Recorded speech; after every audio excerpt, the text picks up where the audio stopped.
Mapagpalang araw sa ating lahat mga boss at mga madam. Welcome back to Cactus Flavor Channel. At kung bago po kayo sa video ito, paki-like, subscribe at hit na rin po ang notification bell para updated po kayo sa mga bagong upload na videos po. At paki-follow na rin po ang Facebook page po natin na Cactus Flavor Channel. Sa araw po ito, ipapakita ko po ang kaibahan ng 0.6 ohms at 0.8 ohms kung ilan ang wattage po nila na aakma po dito sa pad po natin, sa system pad, ang Auxba SA2 Voice Edition.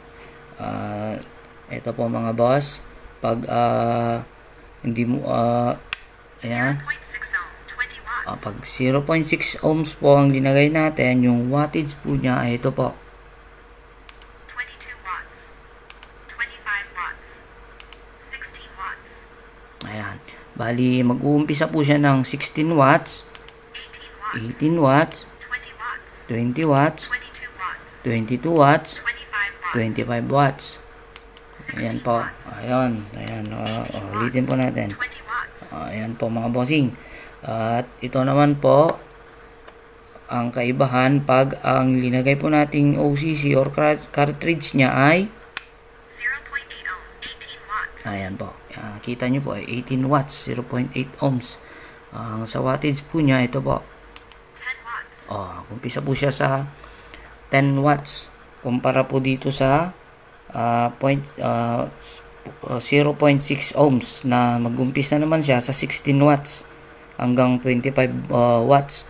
Ito hanggang 12 watts. Nag-umpisa 10 watts, 12 watts, 14 watts, 16 watts, 18 watts, 10 watts.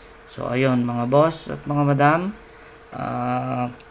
maganda ang Auxba SA2 Voice Edition dahil inaakma niya po yung cartridge or OCC sa mga wattage po niya.